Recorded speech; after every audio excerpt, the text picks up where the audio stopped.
बिस्मिल्लाहिर्रहमानिर्रहीम सल्लल्लाहु अलैहि वसल्लम। आज हम करेंगे यूनिट नंबर 1 की एक्सरसाइज के शॉर्ट क्वेश्चन हैं। 10 शॉर्ट क्वेश्चन हैं और एक्सरसाइज के जो शॉर्ट क्वेश्चन होते हैं वो इंतहाई ज़्यादा इंपॉर्टेंट होते हैं। पेजेस साथ साथ लिखे हुए हैं, आप पेजेस को भी लिख लीजिएगा। और एक्सरसाइज के शॉर्ट क्वेश्चन हैं बड़े ध्यान से हम लोगों ने याद करने हैं, क्योंकि जब हम शॉर्ट याद करेंगे तो जब फिर हम लॉन्ग क्वेश्चन की तरफ जाएंगे तो काफ़ी ज़्यादा लॉन्ग क्वेश्चन आधे से ज़्यादा हमें याद हो जाएगा। पहला शॉर्ट क्वेश्चन देखिए, डिफाइन अ सिस्टम। अच्छा, क्वेश्चन को समझकर उसका आंसर देना, टू दी पॉइंट, ज़्यादा लेंथ से भी नहीं लिखना, ज़्यादा कम भी नहीं लिखना। Define a system, what are its basic components. उसने सिस्टम की डेफिनेशन पूछी हुई है और उसके बेसिक कंपोनेंट्स पूछे हुए हैं। इसका आंसर आपको पेज नंबर 2 और 4 पर मिलेगा। देखें, अगर पेज नंबर 2 पर देखें हम लोग, तो पेज नंबर 2 पर जो इसका आंसर है वो है यहाँ से, an information system is simply an organize set of components that are coordinate to perform and designated function. ये थी उसके सिस्टम की डेफिनेशन और उसने कंपोनेंट्स भी पूछे हुए थे और कंपोनेंट्स आपको मिलेंगे सफ़ा नंबर 4 के ऊपर। ये जो कंपोनेंट लिखे हुए हैं ना, सीपीयू, इनपुट, आउटपुट और मेमोरी, ये 4 कंपोनेंट है। अब आपकी मर्ज़ी है, चाहे तो आप ये वाली डेफिनेशन कर लें सिस्टम की, या आपको समरी में भी इसकी डेफिनेशन मिलेगी यहाँ पर है ये, a system is a collection of parts that work together to achieve a common goal. आप इन दोनों में से जोन सी मर्जी सिस्टम की डेफिनेशन कर लें और कंपोनेंट जो 4 कंपोनेंट हैं जो सफ़ा नंबर 4 पेज नंबर 4 पे मैंने आपको दिखाया, साथ आपने वो करने हैं। आगे हैं question number 2, differentiate between natural and artificial system. के दरमियान उसने डिफरेंस पूछा हुआ है। इसका आंसर आपको आपकी समरी के अंदर भी मिल जाएगा। ये देखें, नेचुरल सिस्टम वाला पॉइंट भी लिखा हुआ है और आर्टिफिशियल सिस्टम वाला पॉइंट भी लिखा हुआ है, और इसके अलावा इसका आंसर आपको पेज नंबर 7 और 8 पर भी मिल जाएगा। देखते हैं, अगर मैं पेज नंबर 7 निकालूँ, ये रहा, यहाँ नेचुरल सिस्टम है, ये आपने यहाँ से लेकर यहाँ तक करना है, कॉस्मोस तक, यहाँ से लेकर यहाँ तक। ये जो कच्ची पेंसिल से आपको लेड पेंसिल से निशान नज़र आ रहे हैं ना, ये हैं शॉर्ट क्वेश्चन के। ये जो रेड है ना, इसे आप फिलहाल अभी इग्नोर कर दें। तो ये यहाँ से लेकर यहाँ तक, और आर्टिफिशियल सिस्टम आपको करना पड़ेगा यहाँ से लेकर यहाँ तक। Artificial system are created and developed by people so that they may fulfill certain function और address certain issues. These systems can be as small as a wheel और as large as the United Nation. हमने पढ़ा है कि natural system ऐसे systems होते हैं जो कुदरती तौर पर एग्जिस्ट करते हैं, जो ह्यूमन्स ने नहीं बनाए होते और ना ही उनमें ह्यूमन की इन्वॉल्वमेंट होती है, और आर्टिफिशियल सिस्टम ऐसे सिस्टम्स होते हैं जो इंसानों ने बनाए हुए होते हैं। चलिए, आपकी मर्ज़ी, आप समरी से कर लें या आप यहाँ से कर लें, जहाँ से आपको बेटर लगते हैं। अगर आगे क्वेश्चन की बात की जाए, क्वेश्चन नंबर 3 की, describe the main components of a computer system. Main components of a computer system के बारे में पूछा हुआ है। इसका आंसर मिलेगा आपको पेज नंबर 13 के ऊपर। पेज नंबर 13 पे अगर देखेंगे तो ये आपके पास कंपोनेंट्स लिखे हुए हैं, ये लिखा हुआ है कंपोनेंट और मेन कंपोनेंट। आपने सबसे पहले यहाँ से लेके यहाँ तक लिखना है, और उसके बाद आपने कंपोनेंट के नेम और साथ जस्ट कंपोनेंट के नेम के साथ साथ आपने एक एक लाइन की डेफिनेशन लिख देनी है। शॉर्ट क्वेश्चन है इस वजह से, हाँ ये थोड़ा लेंथी शॉर्ट क्वेश्चन बन जाएगा, मगर उसने कंपोनेंट्स पूछे हुए हैं तो ज़रूरी, अगर हम सिर्फ कंपोनेंट्स के नाम लिख देंगे तो मार्क्स पूरे नहीं मिलेंगे, इसलिए हमें एक एक लाइन की डेफिनेशन भी लिखनी पड़ेगी।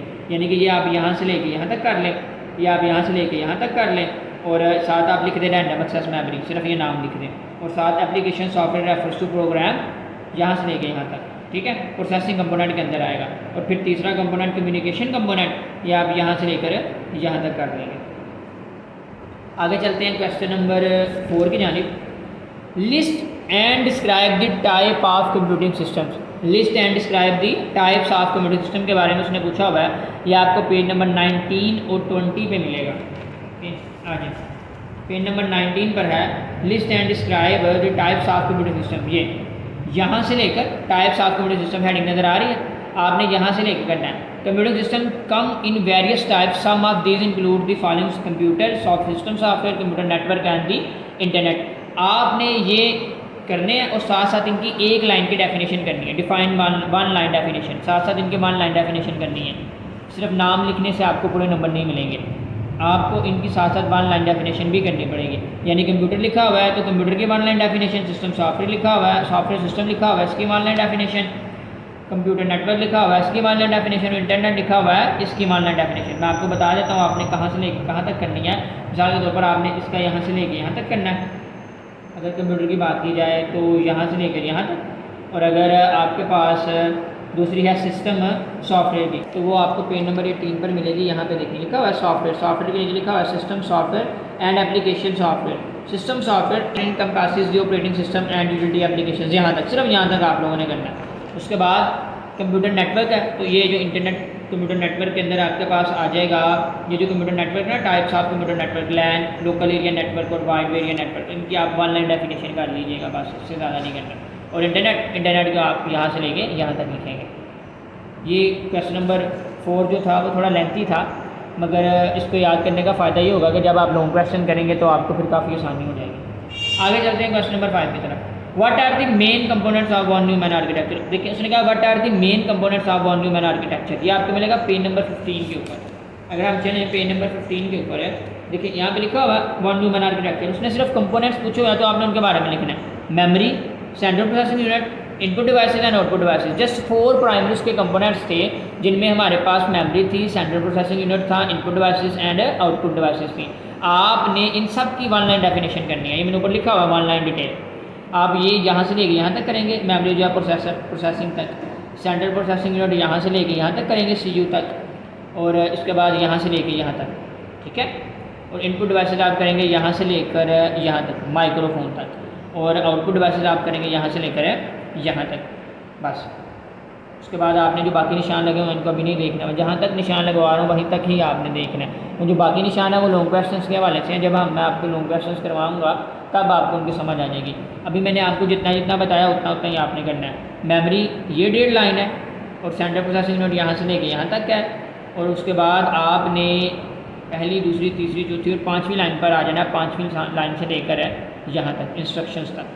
उसके बाद इनपुट डिवाइसेस की आपने डेफिनेशन करनी है, 2 लाइन डेफिनेशन, और आउटपुट डिवाइसेज यहाँ से लेके यहाँ तक लिख देने। आगे आपके पास क्वेश्चन नंबर 6। उसने कहा what is the von Neumann computer architecture, यानी कि सबसे पहले आप ऊपर उसने कंपोनेंट पूछे हुए थे, यहाँ पर उसने डेफिनेशन पूछी है और लिस्ट की कंपोनेंट पूछे हुए हैं। यहाँ पर हम इस तरह करेंगे, ये भी आपको पेज नंबर 15 पर ही मिलेगा।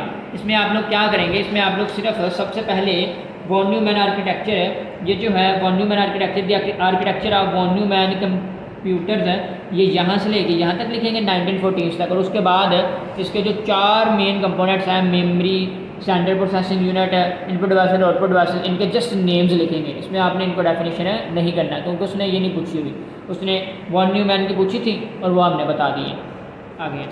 आगे है क्वेश्चन नंबर 7।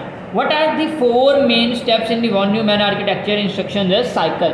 4 मेन स्टेप्स कौन से हैं उसकी इंस्ट्रक्शन साइकिल के। तो ये बेसिकली वर्किंग ही है वन न्यूमैन कंप्यूटर की आर्किटेक्चर की। ये आपको मिलेगी पेज नंबर 17 के ऊपर। अगर हम चलें तो पेज नंबर 17 पर ये रहा। वर्किंग में आप देखेंगे उसके 4 जो मेन वर्किंग में जो उसके 4 मेन स्टेप्स हैं वही हैं इसके आंसर है, जिनमें फैचिंग है, डिकोडिंग है, एग्जीक्यूशन है और स्टोरिंग है। अब आपने परेशान नहीं होना कि हमने सारा लिखना है, सारा नहीं आपने इसमें लिखना। इसमें आपने जस्ट यहाँ तक करना है कि सबसे पहले आपने हेडिंग देनी है फैचिंग की, यानी कि सबसे पहले आपने ये लिखना है the von Neumann architecture encompasses 3 essential stages for a CPU to carry out instructions, यानी कि उसकी इंस्ट्रक्शंस किन साइकिल से होकर गुजरती हैं, उसकी इंस्ट्रक्शन किस तरह किस साइकिल में से गुजरती हैं वो हमने लिखना है। तो यहाँ तक लिखने के बाद आप लोगों ने उसके बाद फैचिंग की हेडिंग देनी है और डिस्क्रिप्शन में यहाँ से लेकर यहाँ तक जस्ट डिकोडिंग की हेडिंग देकर यहाँ से लेकर यहाँ तक सीयू तक, और उसके बाद एग्जीक्यूशन की हेडिंग देकर यहाँ से लेकर आप लोगों ने यहाँ तक कर देना है।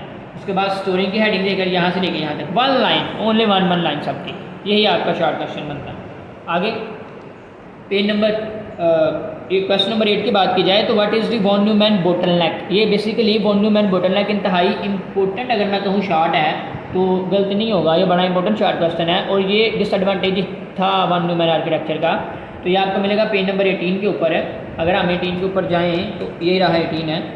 तो देखें डिसएडवांटेजेस में आपको मिलेगा the von Neumann bottleneck occurs when a single memory area limits the CPU ability to retrieve instructions and data quickly,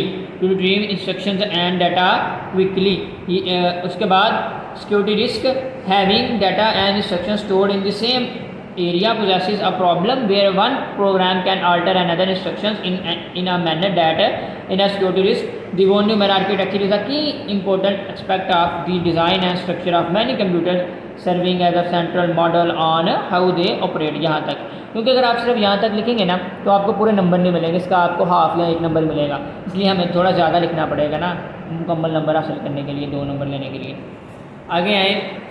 आगे है question number 9, what is the key advantage of von Neumann architecture. ये भी आपको page number 18 के ऊपर मिलेगा।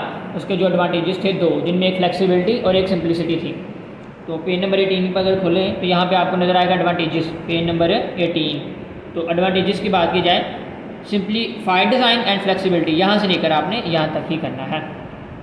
आगे आ जाए क्वेश्चन नंबर 10 के ऊपर, what are the 3 main requirements for a computing system to function. यानी कि उसने कहा 3 कौन सी मेन रिक्वायरमेंट्स हैं किसी भी von Neumann आर्किटेक्चर, किसी भी कंप्यूटिंग सिस्टम की function, 3 main requirement for a computing system to function. तो यह आपको पेज नंबर 18 पर मिलेगा। तो 18 पर हम जाएँ तो ये देखें, ये लिखा हुआ है कंप्यूटिंग सिस्टम और 3 मेन रिक्वायरमेंट्स, जिनमें पहली रिक्वायरमेंट है हार्डवेयर, दूसरी है सॉफ्टवेयर और तीसरी है आपके पास इलेक्ट्रिसिटी।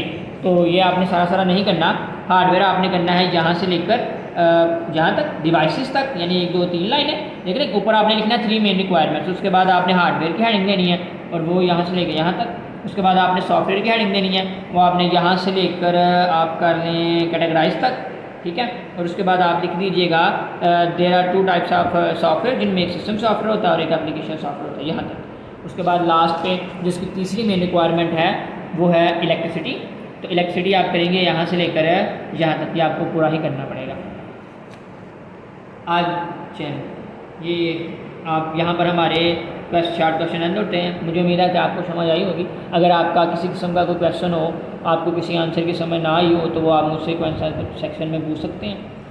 मिलते हैं नेक्स्ट वीडियो में। अल्लाह हाफ़िज़।